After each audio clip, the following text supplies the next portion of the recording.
Hi ဒီနေ့တော့အနရှင်က Twelve Angry Men စိတ်ဆိုးနေတဲ့လူအုပ်ကြီးလို့ခေါ်လို့ရမယ်1959ခုနှစ်ထုတ်ရုပ်ရှင်ကားရဲ့တကားကိုပြပြသွားမှာဖြစ်ပါတယ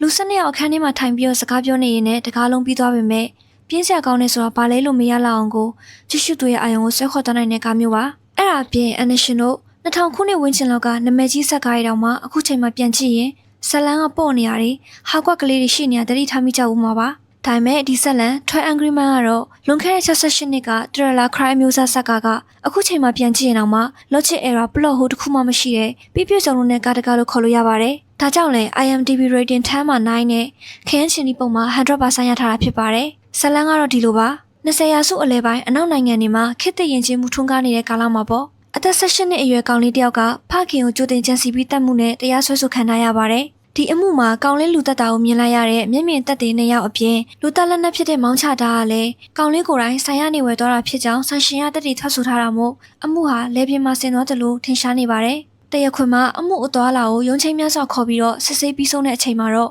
့နောက်ဆုံးပြစ်မိတ်ချမှတ်ဖို့ပဲကြာမှာတော့တယ်။အဲ့ဒီခေတ်ကအမေရိကန်ရဲ့တရားဥပဒေအရရုံးတော်အဆင့်ခေါ်ထားခံရတဲ့လူ12ယောက်က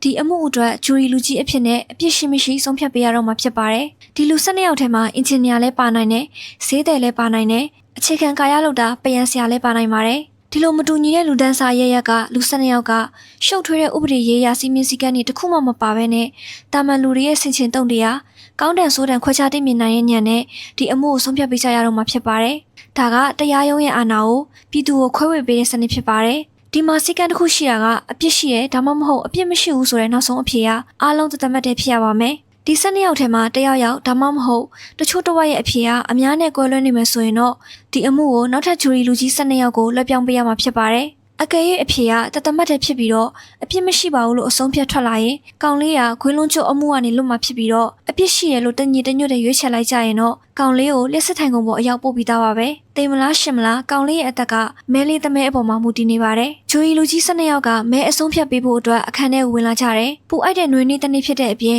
်အခန်းပန်ကားကလည်းပြတ်နေတယ်တော်သေးလို့အမှုကရှုပ်ထွေးနေတဲ့အမှုမဟုတ်ပဲနဲ့တက်တဲ့အခိုင်လုံနဲ့လူတက်မှုဆိုတော့အပြစ်ရှိကြောင်းပဲပေးပြရနဲ့သူတို့အားလုံးအိမ်ပြန်လို့ရပြီပဲတယောက်ကဆိုရင်ဒီကအပြန်မှာ baseball ပွဲဝင်ကြည့်မှာဆိုလို့ပူအိုက်နေပေမဲ့အပေါ်ထက်ကုတ်အင်ဂျီကိုတော့ချွတ်မထားဘူးမဲပေးဆုံးဖြတ်တာက9မိနစ်တောင်ကြာမှာမဟုတ်ဘူးလို့တွေးထားလိုက်တယ်စပွဲရဲ့ထိတ်ဆုံးခုံမှာထိုင်တဲ့လူကြီးကတော့အားလုံးကိုဦးစီးဦးဆောင်လုပ်ကင်တတ်တယ်သူ့ကိုတော့ဂျူရီလူကြီးတစ်ဂျူရီတစ်လို့ခေါ်ပါမယ်ဂျူရီတစ်ကကလေးလိုရောက်တက်ရစကားပြောနေကြတဲ့ဂျူရီလူကြီးတွေကိုစော်ဩပြီးတော့မဲပေးကြရအောင်လို့ပြောလိုက်တယ်အပြစ်ရှိတဲ့ဘက်က1ယောက်2ယောက်6ယောက်17ယောက်အပြစ်မရှိတဲ့ဘက်က1ယောက်ဒီလိုငကြောင်တစ်ကောင်ကတော့ပါကိုပါလိုက်ရမှလို့ဂျန်တဲ့လူတွေညှဉ်းညူကုန်ကြတယ်ခမရဘာလို့အပြစ်မရှိဘူးထင်ရတာလဲပြောစမ်းမအောင်ဆိုပြီးတော့ဂျူရီ3ကမျက်မှောင်ကျုံပြီးမေးတော့ဂျူရီ10ကအပြစ်ရှိမရှိသူလည်းမသိချပါဘူးဒါပေမဲ့ဒါကလူတစ်ယောက်ရဲ့အသက်နဲ့သက်ဆိုင်တဲ့ကိစ္စမလို့တေချာဆွေးနွေးစေချင်လို့ပါလို့ပြန်ပြောလိုက်တယ်ဒီကောင်ကသူ့အဖေရဲ့ရင်ဘတ်ကို4လက်မလောက်ရှိတဲ့ဓာတ်နဲ့ထိုးခဲ့တာတရက်ခွင်မှာလည်းတက်တဲ့မျိုးစုံနဲ့ပြပြီးဘာထက်ဆွေးနွေးစရာရှိသေးလို့လဲလို့ဂျူရီ3ကစိတ်မရှိစွာနဲ့ပြောတော့ဂျူရီ9နဲ့ဂျူရီ10ကပါထောက်ခံကြတယ်ငါကတော့ဒီကောင်ကိုအပြစ်ရှိရလို့ထင်တယ်ခမားဒီမှာနှစ်100လောက်ထိုင်ပြီးပြောနေလဲကျုပ်ကတော့စိတ်ပြောင်းမှာမဟုတ်ဘူးလို့အိမ်အပြန်မှာ baseball ပွဲကြည့်ချင်နေတဲ့ဂျူရီ9ကဝင်ပြောတယ်ဒါကိုသိတဲ့ဂျူရီ10က baseball ပွဲက8နာရီမှစတာပါဒီကိစ္စကို1နာရီလောက်ပဲအချိန်ပေးပြီးဆွေးနွေးကြရအောင်ပါခမားနောက်မကြပါဘူးလို့ပြန်ပြောလိုက်တယ်ဂျူရီ10ကရက်ကွက်ထဲကကလေးကချီတယောက်ကိုမင်းရဘာယုံချီနေရလဲလို့မေးတော့ဘေးနာကဂျူရီ9ဘဘကြီးကခမားဒီအကြောင်းကိုဆွေးနွေးဖို့လာတာဂျူရီ10ကဒီလောက်တောင်ပြောနေပုံထောက်ရင်သူ့မှာလည်းအကြောင်းတစ်ခုခုရှိနေမှာပေါ့ဆိုပြီးတော့ဂျားရနေဝင်ပြောပေးတယ်အဲ့ဒီအချိန်မှာဂျူရီ7နှစ်ကတော့သူကထမင်းပေါက်ပေါက်ရောင်းတဲ့အကြောင်းကိုဘေးနာကဂျူရီ7ကိုပြောပြီးတော့ marketing ဆင်းနေတယ်တွေ့ရတဲ့အတိုင်းပဲဂျူရီ8ကလွှဲပြီးတော့ကျန်တဲ့လူတွေကဒီကောင်လေးအကြောင်းကိုတိတ်ပြီးတော့အရေးတယူလုပ်မနေလောက်ဘူးဂျူရီ1ကပဲဥဆောင်ပြီးတော့ဒါဆိုရင်ကျုပ်တို့ဘာလို့အဖြစ်ရှိရထင်လဲမရှိဘူးထင်လဲဆိုတာကိုစပွဲအစွန်းကနေစပြီးတော့တယောက်ချင်းစီပြောကြည့်ရအောင်လို့အကြံပေးလိုက်တယ်ဂျူရီ2ကကျွန်တော်အဖြစ်ရှိရထင်တာကတော့ကောင်လေးလူသက်တာကိုမြင်တဲ့တက်တွေရှိလို့ပါလို့ပြောတယ်ဂျူရီ3ကတော့ပြောစရာစကားတွေများများဆဆရှိနေပုံမှာပဲကျုပ်က personal တွေမပါဘူးအချက်လက်နဲ့ပြောမယ်ဆိုပြီးတော့မဆုစာအုပ်လေးကိုထုတ်လာတယ်နံပါတ်1မျက်မြင်သက်သေအဖိုးကြီးကတရက်ခန့်ကောင်လေးရဲ့အိမ်အောက်ထပ်မှာနေတယ်အဲ့ဒီည7:10မိနစ်လောက်မှာခမားကြီးကိုတတ်မယ်ဆိုတဲ့ရန်ဖြစ်နေတဲ့အတန်ကိုကြားလိုက်ရပြီးတော့တိတ်မကြခင်မှာပဲကျမ်းမြင့်ပေါ်ဘုံခနဲ့လဲကျသွားတဲ့အတန်ကိုလည်းကြားလိုက်ရတယ်တကားကိုပြေးဖွင့်ပြီးတော့တွားကြည့်လိုက်တော့ကောင်လေးကအိမ်ပေါ်ကနေပြေးဆင်းသွားတာကိုတွေ့လိုက်ရတယ်ရဲခေါ်လိုက်တော့ကောင်လေးရဲ့အဖေကဓာတ်တန်းလိုက်နဲ့တေနေပြီးတေဆုံးတဲ့အချိန်ကလည်းညတကောင်လို့ပြောတယ်ကောင်လေးကလူသက်တရခန့်ဆိုတာထင်ရှားသွားပြီးသူက18နှစ်ပဲရှိသေးရဲ့ဆိုတာနဲ့ခမားတို့ကိုညတာလိုက်လို့မရဘူးလို့ပြောလိုက်တယ်ဂျူရီနံပါတ်4ကချက်ချင်းပဲထောက်ခံတယ် ကောင်လေးဘက်ကထွက်ဆိုတဲ့အမှုဖြစ်သွားတဲ့အချိန်မှာသူအိမ်မှာမရှိပါဘူးရုပ်ရှင်သွားကြည့်နေရပါလို့ပြောပေမဲ့ဘာရုပ်ရှင်ကြည့်ခဲ့မှန်းဘယ်မင်းသားမင်းသမီးတွေပါမှန်းတော့သူမမှတ်မိဘူးလို့ပြောတယ်အဲ့ဒီချိန်မှာဂျူရီ10ကအလဲကျော်ပြီးတော့မျက်နှာချင်းဆိုင်တိုက်ကမိန်းမကလည်းအဲ့ဒီညကပူလုံးလို့စနစ်ကျော်တဲ့အထိသူအိမ်မပြောသေးဘူးဂရိမမလူးလိမ့်နေတော့မှပဲမြို့ပတ်ရထားဖြတ်သွားတဲ့အချိန်မှာဗရင်ပေါက်ကနေတဆင်ကောင်လေးလူသက်တာကိုမြင်လိုက်ရတာပဲလေလို့ပြောလိုက်တယ်ဂျူရီ10ကတိုင်းတစ်ခုအလဲကနေဖြတ်သွားတဲ့ရထားဗရင်ပေါက်ကနေမှတဆင်မြင်လိုက်ရတာမသိချနိုင်ပါဘူးလို့စကားကိုထောက်လိုက်ပါတယ်ဂျူရီ9ကတော့ကျုပ်ခဏနေလောက်မှပြောပြရစေလို့ခွင့်တောင်းတော့ဂျူရီ6ရဲ့အလဲကိုရောက်လာတယ်သူလည်းတိတ်မသိချပေမဲ့အမှုမဖြစ်ခင်ည9နာရီ10နာရီလောက်မှာကောင်လေးနဲ့သူ့အဖေနဲ့အကြီးအကျယ်စကားများကြသေးတယ်လို့စကားကိုစလိုက်တယ်။ဂျူရီ10ကည8နာရီနီးပါးလောက်ကကောင်လေးအဖေကကောင်လေးကိုနှစ်ချက်လောက်ရိုက်လိုက်တယ်။ကောင်လေးကလည်းအိမ်ထဲကနေဒေါ်လာတကြီးနဲ့ထွက်သွားတာကိုမြင်လိုက်ကြရတယ်။အဲ့ဒါကိုပြောချင်တာဆိုရင်တော့ဒီလိုမိသားစုမျိုးကကလေးတွေအရိုက်ခံရတာကထုံပေနေလောက်ပြီးအဲ့ဒီလောက်နဲ့လူတက်မှုဖြစ်တယ်ဆိုတာကထင်မြင်ချက်တက်တက်ပါပဲလို့ပြောလိုက်တယ်။ဂျူရီခွန်ကဒီလိုဆိုရင်ကောင်လေးရဲ့မှတ်တမ်းတွေကိုလည်းပြန်ကြည့်လိုက်အောင်လို့ပြောတယ်။ရှမ်းဖြစ်လိုက်ကားခိုးလိုက်နဲ့လူငယ်ထင်းထင်းရေးစခန်းကိုအမြဲတမ်းဝင်နေရတာဒီလိုကလေးတယောက်ကဒေါသနဲ့လူတက်တယ်ဆိုတာဖြစ်နိုင်တာပဲဂျူရီ3ကလည်းသူ့အိတ်ကထဲကနေဓပုံတပုံဆွဲထုတ်လာပြီးတော့ဒီလိုမိဘတွေကိုအမြဲပုံကန်ချင်နေတဲ့သားတွေရှိတဲ့အကြောင်းပြောပြတယ်ပုံထဲကကောင်လေးကတော့သူ့သားပေါ့အသက်16နှစ်အရွယ်မှာသူနဲ့ရန်ဖြစ်ပြီးတော့ဖအေကိုလက်တီးနဲ့နှစ်ချက်ဆင့်ထိုးပြီးတော့အိမ်ပေါ်ကနေဆင်းသွားတာပဲဘယ်တော့မှပြန်မတွေ့ရတော့ဘူးတဲ့ဂျူရီ3ကဓပုံကိုတခြားလေးကြည့်ပြီးငြိမ်သက်နေတယ်သူ့ရင်ထဲမှာတခုခုရှိနေပုံပါပဲဂျူရီနံပါတ်4ကတော့ဒီလိုစင်းရဲသားရက်ကွက်ကအပေသေးလေးတွေကလူအဖွဲ့အစည်းတွေပြဿနာပဲသူတို့ဒုစရိုက်မှုကျူးလွန်ကြရဲဆိုတာကလည်းဘာမှမထူးဆန်းဘူးလို့အပြောမှာတစ်ချိန်လုံးငြိမ်နေခဲ့တဲ့ဂျူရီ9ကခမ ्या အဲ့ဒီလိုတော့မပြောနဲ့ကျုပ်တစ်ဘဝလုံးညစ်ပတ်နဲ့စော်နေတဲ့နောက်ဖေးလန်းကြားထဲမှာပဲရှင်သန်ခဲ့ရတာအဲ့ဒီစကားကအားလုံးကိုစားမပြုတ်နိုင်ဘူးလို့ပြောလိုက်ပါတယ်ရှမ်းဖြစ်တော့မဲ့အခြေအနေကြောင့်ဂျူရီ1ကဝင်ထိန်ပေမဲ့ဂျူရီ10ကမပြီးနိုင်မစည်းနိုင်တဲ့မင်းမဲဆရာကြီးဆိုတဲ့လေတံနဲ့ရွက်ပြီးပြောလိုက်တာမို့ဂျူရီ1ကလည်းခမ ्या လောက်နိုင်နေဆိုရင်ကျုပ်နေအောင်ယူလိုက်ပါဆိုပြီးတော့စကားထပ်များချပြန်လို့အားလုံးကဝိုင်းထင်းရပြန်ပါတယ်တမှုမပြီးခင်မှာနောက်ထပ်တမှုထပ်ထိုးကြတော့မယ့်ပုံပါပဲဂျူရီ10ကသူ့အလဲကျပြီးမို့တက်တိတ်ခန္ဓာကိုပြန်ကြည့်ရအောင်လို့တောင်းဆိုတယ်။ဒီမှာရင်ဂျူရီ4ကတက်တိတ်ခန္ဓာကကောင်လေးကိုယ်တိုင်ဆိုင်ကိုသွားပြီးတော့ဝဲခဲ့တာဆိုင်ပိုင်ရှင်ကလည်းသူ့ဆိုင်မှာဒီလိုဓာတ်မျိုးတစ်ချောင်းပဲကျန်တော့တယ်လို့တက်တိတ်ထွက်ဆိုပြီးသားလူတက်လက်နက်ကလည်းဒီဓာတ်ပဲလို့တရက်ခွင်မှာအသေးအချာစစ်စစ်အဖြစ်ထွက်ပြီးသားကောင်လေးကသူ့ဓာတ်ကိုလမ်းမှာကြပြောက်ခဲ့တာပါလို့ထွက်ဆိုပေမဲ့ဓာတ်ကပုံမြင်လို့ပဲခမ ्या ကကောင်လေးဓာတ်ကြပြောက်သွားတယ်ဆိုတော့ယုံကြည်တယ်ဆိုရင်အဲ့ဒီဓာတ်ကိုတရားရောက်ကကောက်ရပြီးတော့ဓာတ်ထပ်မထပ်သိချင်လို့ကောင်လေးရဲ့အဖေကိုသွားပြီးတော့တတ်ခဲ့ရလားဒီလိုဓာတ်မျိုးကိုခမ ्या ဘဝမှာဘယ်နှချောင်းမြင်ဘူးလို့လဲလို့ချက်ချလက်ချထောက်ပြလိုက်ပါတယ်။အဲ့ဒီအချိန်မှာပဲဂျူရီ10ကအိတ်ထဲကနေမောင်းချတဲ့အချောင်းကိုထုတ်ယူပြီးတော့ခုံမဆိုင်လိုက်ပါတယ်။အားလုံးဟာခနဲ့ဟင်ခနဲ့ဖြစ်ကုန်ကြတယ်။ဓာတ်နှချောင်းကတကယ်ကိုတပုံစံနဲ့မင်းညကကျုပ်ကောင်လေးအိမ်အနီးနားတစ်ဝိုက်ကဆိုင်တဲ့ဆိုင်မှာတွေ့လို့ဝင်ဝဲခဲ့တာလို့ပြောလိုက်တော့ဂျူရီ3က Maybe there are 10 knives like that, so what? Maybe there are. But what does it mean? ဂျူရီ10ကခမ ्या တို့ကိုဒီအမှုမှာကောင်လေးကလူသက်တရက်ခံဖြစ်နိုင်တယ်လို့မဖြစ်နိုင်တဲ့အကြောင်းရင်းတွေလည်းရှိသေးရဲ့လို့ပြောပြနေရပါလို့ပြောပေမဲ့အားလုံးကတကယ်ကိုငကြောင်ကောင်းလို့ထင်နေကြတော့မှာပဲမျက်မြင်သက်တွေ2ယောက်လုံးကကောင်လေးလူသက်တာကိုမြင်ခဲ့ပါတယ်လို့ပြောနေတာဘာတွေပဲထပ်ပြောအဖေကပြောင်းလဲသွားမှမဟုတ်တာလို့ဂျူရီ10ကဒေါနဲ့မောနဲ့ထပ်ပြောပါတယ်ဂျူရီ10ကလည်းသူကိုယ်တိုင်တိတ်ပြီးသိချနေရမဟုတ်တော့အခုမဲထပ်ပေးပြီးလို့မှရလက်ကမပြောင်းမှုဆိုရင်ကျွန်တော်ခေါင်းဆက်မမာတော့ပါဘူးလို့အားလုံးအစဉ်ပြောင်းပြောပေးလိုက်ပါတယ်တယောက်တမဲလက်ကရင်းနဲ့မျောလေးမထားတာကအပြစ်မရှိပါဘူးဆိုတဲ့အဖေကနောက်တစ်ခုထပ်တိုးလာတယ်အားလုံးကဒါကိုစင်ချေပုံရက်ကွက်မှာကြီးပြင်းနေဆိုတဲ့ဂျူရီ9လို့ထင်ပြီးဝိုင်းပြီးအပြစ်တင်နေတော့မှပဲဂျူရီ9ဘဘကြီးက He didn't change his vote. I did. ဂျူရီ9ဘဘကြီးကဒီလူကငါတို့အားလုံးကိုစန့်ချင်ပြီးတော့ကောင်လေးဘက်ကနေကောက်ွယ်ပေးနေရငါကိုယ်တိုင်လည်းကောင်လေးအပြစ်ရှိမရှိမသိချဘူးဒီတော့ငါတို့ကိုဒီအခွင့်အရေးဆက်ပေးချင်လို့မဲကိုပြောင်းလိုက်တာဒီတော့ဒီကိစ္စကိုဆက်ပြီးပြောချရမယ်လို့ပြောလိုက်ပါတယ်ဂျူရီ3ကထပ်ပြီးတော့သူ့ရဲ့မဆုစာအုပ်ထဲကအတိုင်းအဖိုးကြီးတယောက်အောက်ထပ်မှာနေရကအစားတလန်းကျော်ကအိတ်မပြောတဲ့မိန်းမကယထာပရင်းပေါက်ကနေကောင်လေးလူတက်တာကိုမြင်လိုက်ရတယ်ဆိုတဲ့အချက်တွေကိုအဆအဆုံးပြန်ပြောပါတော့တယ်ဂျူရီ3ရဲ့ရှေ့လျားတဲ့စကားတွေကိုနားထောင်ရင်းနဲ့ပဲဂျူရီ10ကသွေးစရာတစ်ခုထပ်ရသွားပါတယ်အဲ့ဒီမျိုးပတ်ရထားကအဲ့ဒီတိုက်တန်းလမ်းကြောင်ဖြတ်သွားဖို့အချိန်ဘယ်နှစက္ကန့်လောက်ကြာလဲလို့မေးတော့ဂျူရီတယောက်က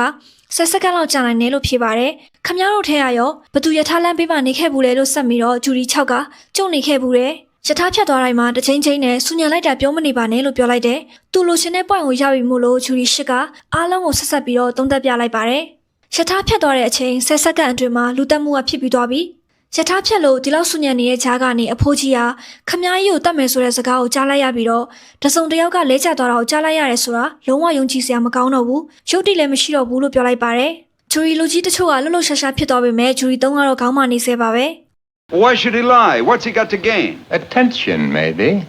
ဂျူရီကိုဘဘကြီးကနှစ်ရှည်လာများဘသူမှအရေးတယူလုံးမခံရတော့တဲ့လူအုပ်ကြီးတွေအတွက်တော့ဒီလိုလူအုပ်ကြီးရှိမှသူတို့အတွေ့အကြုံပြန်ပြောပြရတဲ့အခါမှာချက်ဘိုးကိုလိမ့်လုပ်ပြီးတော့ပြောတတ်ကြတယ်။ဒါကတိတိရဲ့နဲ့လိမ့်တာမဟုတ်ပဲနဲ့လူအများရဲ့အယုံဆိုင်မှုရဖို့အတွက်ငါကြားလိုက်ရတယ်မြင်လိုက်ရတယ်ဆိုပြီးတော့ကိုယ်စိတ်ကိုလှည့်ဖျားတွတ်တတ်တာမျိုးဖြစ်တတ်ပါတယ်လို့ရှင်းပြတယ်။အားလုံးငြိမ်သက်ကုန်ကြတယ်။ဂျူရီငါကကျုံမဲကိုအပြစ်မရှိဘူးလို့ပြောင်းမယ်လို့ပြောလိုက်တော့ဂျူရီခွန်ကဒီဆွေးနွေးပွဲကြီးကိုတကယ်ကိုမခံစားနိုင်တော့ပါဘူး။မချွတ်တော့ဘူးလို့လှုပ်ထားတဲ့ကိုယ်အင်းကြီးကိုထချွတ်ပြီးတော့ပါဇက်ကနေတပြည့်ပြည့်တောက်ပြောပါတော့တယ်။ဒီအချိန်မှာဂျူရီ30ကနောက်ထပ်စဉ်းစားစရာမေးခွန်းတစ်ခုကိုဆွဲထုတ်လာတယ်။ကောင်လေးကတကယ်ပဲလူတက်ခဲ့တာဆိုရင်ဘာလို့ထွက်မပြေးပဲနဲ့နောက်ထပ်3နာရီအကြာမှာပြန်လာသေးရလဲပေါ့။အဲ့လိုပြန်လာလို့လဲရဲတွေကသူ့ကိုအဲ့ဒီညမှာပဲချက်ချင်းဖမ်းမိသွားတာ။ဂျူရီနံပါတ်4ကသူ့အဖေရင်ဘက်မှာစိုက်ခဲ့တဲ့သူ့ရဲ့ဓာတ်ကိုပြန်လာယူဖို့လာတာ။အစကကြောက်ကြောက်လန့်လန့်နဲ့သတိမရပေမဲ့ဓာတ်ရဲ့လက်ပွေကနေတဆင့်ဒါဘာတူလဲဆိုတာသိနေတာမို့လို့ပြန်လာယူတာပါလို့ဖြစ်လိုက်ပါတယ်။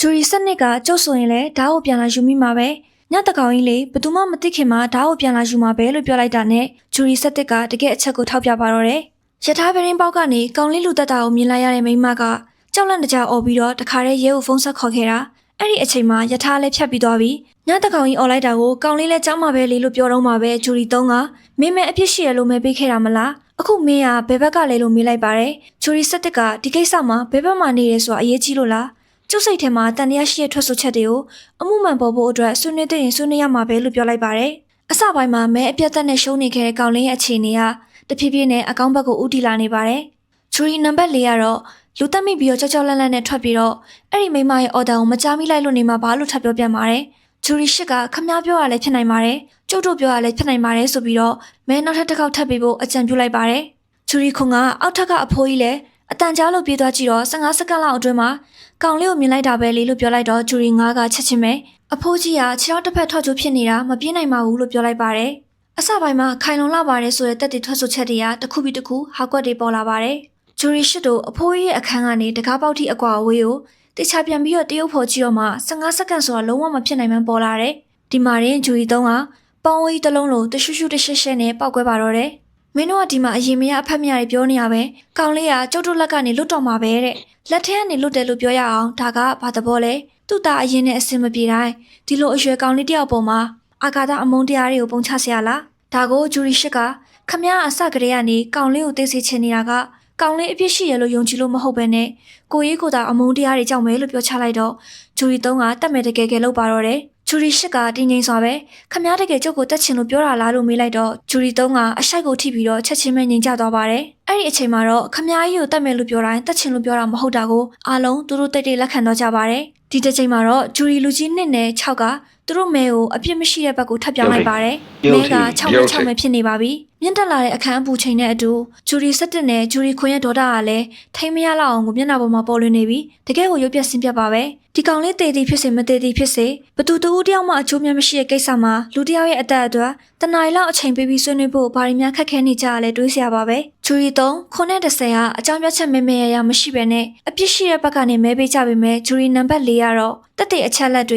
ကတေချာစဉ်းစားပြီးအပြစ်ရှိတဲ့ဘက်ကိုမဲပေးတဲ့သူမို့လို့သူ့ရဲ့မဲကတော့လွယ်လွယ်တော့မပြောင်းပါဘူးလူတက်မှုဖြစ်ပေါ်တဲ့အချိန်မှာကောင်လေးကတကယ်ရုပ်ရှင်ကြည့်နေရဆိုရင်ဘာလို့ဘယ်ကောက်ကိုကြည့်ခင်မှသူမမှတ်မိတယ်လဲပေါ့ဂျူရီရှစ်ကခမ ्या ဆိုရင်ရောမမိနိုင်လားလို့ပညာသားပမေးခွန်းတွေတစ်ခုပြီးတစ်ခုမေးပါတယ်မနေ့ကဘာစားလဲတနေ့ကဘာလုပ်လဲဆိုတဲ့မေးခွန်းတွေကိုအကုန်ဖြေနိုင်ပေမဲ့လွန်ခဲ့တဲ့နှစ်ပတ်ကကြည့်ခဲ့ရဲဆိုတဲ့ရုပ်ရှင်နာမည်ကိုတော့ဂျူရီနံပါတ်4မဖြေနိုင်တော့ပါဘူးဒါတော့သူကဘလို့စိတ်ထိခိုက်စရာမှမရှိတဲ့အခြေအနေမှာရုပ်ရှင်ကိုအေးအေးဆေးဆေးကြည့်ခဲ့ရတာဖြစ်တယ်စိတ်ညစ်ညစ်နဲ့ရုပ်ရှင်ကြည့်ပြီးအပြန်မှာဓာတ်တန်လန်းနဲ့တိန်နေရဲ့အဖေကိုတွေ့လိုက်ရပြီးတော့ရဲရဲ့တန်တရားမေးခွန်းကိုဖြေရတဲ့အခြေအနေတစ်ခုမှာတော့ဘသူမဆိုဒါကိုမေ့သွားနိုင်တယ်လို့ဂျူရီရှစ်ကထောက်ပြလိုက်ပါတယ်အဲ့ဒါအပြင်သူတို့ထပ်ပြီးတတိထားမိတာကတေတူရဲ့ဒဏ်ရာကအပေါ်ကနေစိုက်ထိုးထားတဲ့ဒဏ်ရာဖြစ်နေတယ်တကယ်တမ်းမှာတော့မောင်းချတာကိုကျွမ်းကျွမ်းကျင်ကျင်သုံးပြီးတော့ရန်ဖြစ်နေကြကောင်လေးအတွက်ကသူ့ထက်အရက်ရှည်တဲ့အဖေကိုလက်အချင်းအရာအောက်ကနေပင့်ထိုးတာမျိုးပဲဖြစ်နိုင်တယ်တဖြည်းဖြည်းနဲ့ဘယ်တက်တရားမှမခိုင်မာတော့ပါဘူးဂျူရီ1နဲ့ဂျူရီ7ကအပြစ်မရှိတဲ့ဘက်ကိုမဲပြောင်းလိုက်ပါတယ်ဂျူရီ10ကတော့မိရှာကြီးကိုချက်မြင့်ဖို့ပြုတ်ချသွားအောင်ပြောလဲ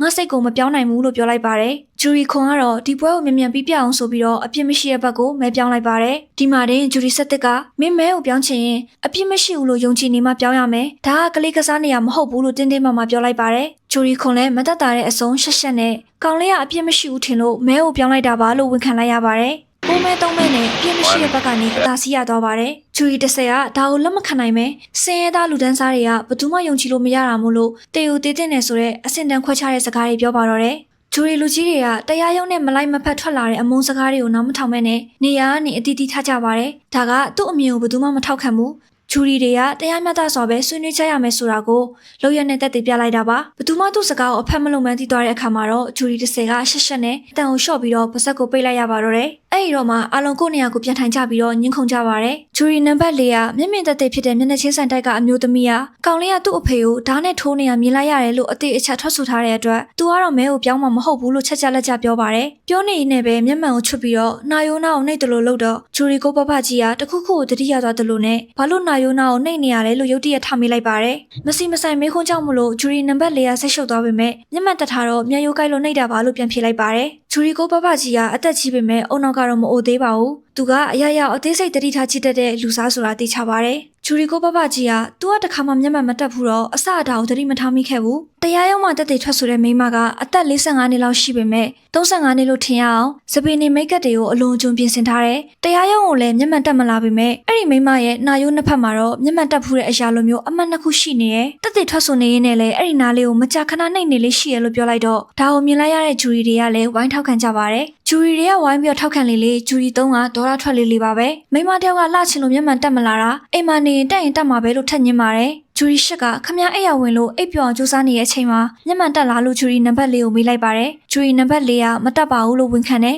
မျက်မှန်သမားတယောက်ကညအချိန်မှာမျက်မှန်တက်မထားဘဲနဲ့တက်လန်းကျော်အားတိုက်ခန်းကလူသက်သမားရဲ့မျက်နှာကိုထင်းထင်းရှားရှားမြင်လိုက်ရပါတယ်ဆိုတာကလုံးဝကိုယုတ်တိမရှိတာပါဒါကိုတော့ဂျူရီ3ကထားရိုက်ပြစ်ချင်စရာကောင်းလာအောင်ညင်းနေတော့မှာပဲအဲ့ဒီမိန်းမတက်တဲ့မျက်မှန်ကနေကမျက်မှန်လည်းဖြစ်နေနိုင်တာပဲလေတဲ့ခမရလူတယောက်ရဲ့အသက်ကိုအဲ့ဒီလောက်ထိလက်လွတ်စပယ်မလုပ်ပါနဲ့လို့အေးစစ်စစ်အရှိဆုံးဂျူရီ2ကပါဒေါ်တာနဲ့ထပြောရတဲ့အထီပါပဲဂျူရီ8ကခုနကတည်းကရှက်လို့ဝိုင်းအပြင်ဘက်ကိုထွက်ထိုင်နေတဲ့ဂျူရီ30ကိုကောင်လေးမအပြစ်ရှိရလို့ထင်သေးလားလို့မေးလိုက်ပါတယ်ဂျူရီ30ကအတန်တောင်မထွက်နိုင်မဲနဲ့ခေါင်းကိုပဲခါပြပါတယ်ဂျူရီနံပါတ်4ကတော့သူယုံကြည်ထားတဲ့အချက်ကမဖြစ်နိုင်မှအဖြစ်ထွက်လာတဲ့အခါမှာတော့အပြစ်မရှိတဲ့ဘက်ကိုသူကိုယ်တိုင်ပဲစိတ်လိုလက်ရမဲပြောင်းပေးလိုက်ပါတယ်ဒီတော့ဆက်တမဲတမဲဖြစ်သွားပါပြီအားလုံးကဂျူရီ3ကိုဝိုင်းချနေကြတယ်မင်းဘာလုပ်မလဲဆိုတဲ့သဘောမျိုးနဲ့ပေါ့ဂျူရီ3ကဂျူရီတွေကိုလက်ညှိုးငေါငေါထိုးပြီးတော့ဒါတွေအကုန်သူလက်မခံချောင်းညင်းပါတယ်အဖြူမှန်းတည့်ရနဲ့အမဲလို့ညင်းနေသူတယောက်အဖို့တော့စကားတွေကမဖြောင့်တမဲနဲ့ထက်ဖြစ်လာပါတယ်ဒေါ်တာတကြီးနဲ့မတ်ဆုစာအုပ်ကိုအိတ်ထဲကနေထုတ်ပြလိုက်တော့ဓပုံထွက်ကြလာတယ်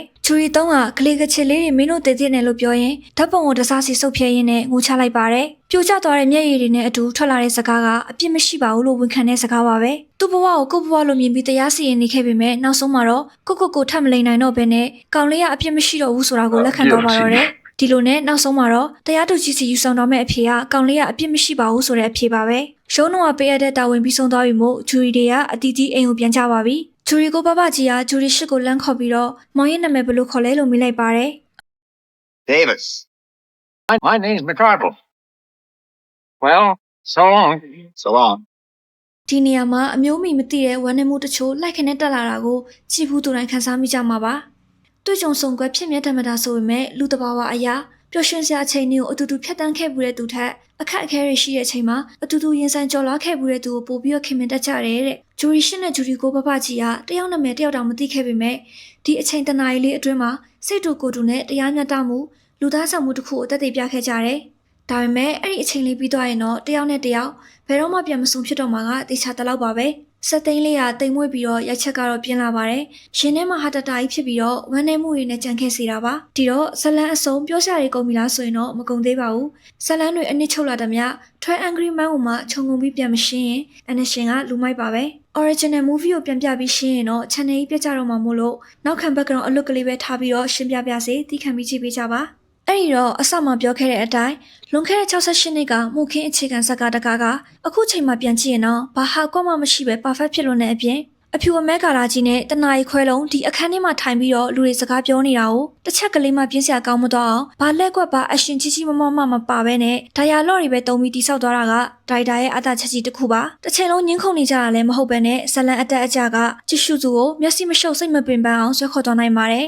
်အထူးခြားဆုံးအချက်ကတော့ဂျူရီ12ယောက်လုံးရဲ့ကာရိုက်တာကတခုမှမထက်မရှုပ်ထွေးပဲနဲ့ကာရိုက်တာအားလုံးကကြွတ်တက်နေရပါပဲဘသူမှစကားကိုအလှပြောနေရမဟုတ်ပဲနဲ့ဇက်ကောင်ရဲ့ဇယိုက်တွေ စိတ်နေတဘောထားတွေကဒီစကားတွေကနေပဲထုတ်ပြနေရပါဒီထဲမှာမှတဘောအကျဆုံး character ကတော့ဂျူရီကိုဘဘကြီးပါပဲဂျူရီရှစ်ရဲ့တရားမျှတမှုကိုရှောက်ဖို့ချင်တဲ့စိတ်ကဂျူရီကိုဘဘကြီးရဲ့ထောက်ပံ့မှုအမြင်မတူပေမဲ့တစ်ဖက်သားရဲ့ရွေးချယ်မှုကိုအလေးထားတတ်တဲ့စိတ်အရာရာကိုသတိထားပြီးတော့ဆင်ခြင်တတ်တဲ့ကြွယ်ဝတဲ့အသိဉာဏ်သာမပါရင်ဒီတရားစီရင်မှုကတမျိုးတစ်ဖုံပြောင်းလဲသွားနိုင်ပါတယ်နောက်ထပ် character တစ်ခုကတော့ဇလန်အစမှာကတည်းကတိတိတတ်တာထင်းထွက်နေတဲ့ဂျူရီတစ်ရဲ့ character ပါခေါင်းဆောင်တယောက်လိုမျိုးဦးစီးဦးဆောင်လုပ်တတ်ပေမဲ့ငါစကားပဲနားထောင်ဆိုပြီးတော့အာနာမပြဘူးတခြားဂျူရီတွေရဲ့နီလန်းကိုလည်းနားထောင်ပြီးတော့လှုပ်ဆောင်တတ်တယ်ရီကတ်ထဲမှာဂျူရီတစ်ရဲ့အခန်းကြီးအများကြီးမပါပေမဲ့ဇလန်ကိုတွက်ချရင်တော့တိတိတတ်တာခန်းစားမိပါလိမ့်မယ်ခေါင်းဆောင်ဆိုတာကအဖြေကိုမတတ်မှတ်ရဘူးအဖြေထွက်လာအောင်အခွင့်အရေးဖန်တီးပေးရမယ်ဆိုတဲ့ message တစ်ခုကိုလည်းရလိုက်ပါတယ်ဂျူရီ3 4နဲ့10ကတော့အစကတည်းကအပြစ်ရှိရလို့တွင်တွင်ညှင်းခဲ့တဲ့လူတွေဖြစ်ပေမဲ့သူတို့3ယောက်ကခံယူချက်ချင်းလည်းမတူကြပါဘူးဂျူရီ3ကတားဖြစ်သူအပေါ်မှာထားတဲ့အမုန်းတရားကြောင့်ကိုယ်စိတ်ကိုဖြေဖို့တရားခံရှာတဲ့သဘောပါပဲဂျူရီနံပါတ်4ကတော့အချက်အလက်တွေကိုပဲယုံကြည်တဲ့စာအုပ်ကြီးသမားပုံစံမျိုးပါရုပ်တိရှိရှိစဉ်းစားတွေးခေါ်တတ်တယ်ဆိုပေမဲ့အချက်အလက်တိုင်းကမမှန်နိုင်တာမို့နောက်ဆုံးမှာတော့သူကိုယ်တိုင်ပဲမဲကိုစိတ်လိုလက်ရပြောင်းပြလိုက်တာဖြစ်တယ်ဂျူရီ10ကတော့ဒီတိုင်းစင်းရဲသားလေးမို့လို့မြေနဲ့ရလန်ဆိုင်ခြင်းနဲ့ရုံညံ့တဲ့စိတ်ဓာတ်ပိုင်ရှင်မျိုးပါအခွင့်အရေးရတော့မှဖိနှိပ်လိုက်မယ်ဆိုတဲ့စိတ်ဓာတ်နဲ့လူမျိုးကတော့လူအတိုင်းအဝိုင်းမှာလုံးဝအမိုက်ပါပဲအန်နရှင်ကတော့ personally ဂျူရီ10ကိုဂျူရီ3ထပ်ပို့ပြီးတော့မုန်းပါတယ်နောက်ဆုံးပိတ်မှာတော့အဓိကဆက်ဆောင်ကြီးဂျူရီ10ပါလူဆိုတဲ့တရဝါကတယောက်တည်းရှိနေရရင်အလိုလိုအားငယ်တက်ဟိုးငယ်စင်ကလေးဘွားကလေးကကြောင်ခန်းထဲမှာတယောက်ကနန်းနေလို့ပြောလိုက်ရင်အနက်မရရင်တော့မှနှာခေါင်းလိုက်ပိတ်တတ်တဲ့သူများရှောင်နိုင်လက်ရောင်တတ်တဲ့တရဝါတွေပါဒီလိုမျိုးတရက်ခွင်မှာရှင်းနေတဲ့တရားသူကြီးတွေနဲ့အချိန်ချင်းတက်တည်ထွက်ဆိုပြီးသားကိစ္စတစ်ခုမှာဂျူရီ10ကအပြစ်တင်ခံရမလားအမုန်းခံရမလားကိုများမားနေမလားဆိုတဲ့စိတ်ကိုရင်ဆိုင်နိုင်ပြီးတော့သူ့ကိုယ်သူမှန်တယ်လို့မသိချင်အောင်မှအများဘက်ကိုလွယ်လွယ်လိုက်မသွားတတ်တဲ့တယောက်တည်းရက်တည်ရတဲ့တတိယလေးစားစရာပါဒီတော့ Twelve Angry Men ကမှုခင်းဇက်ကတကားဆိုတာထက်လူစရိုက်ကိုကွက်ကွက်ကွင်းကွင်းမြင်အောင်တရုပ်ဖော်ထားတဲ့ဇက်ကတကားပါကိုယ်တိုင်တွားကြည့်မှကိုယ်တိုင်အပိုင်ရမှာမို့လို့အနရှင်ကတွားကြည့်ဖို့တိုက်တွန်းပါတယ်အဆုံးထိကြည့်ပေးလို့ကျေးဇူးပါဒီနေ့တော့ဒီလောက်ပါပဲ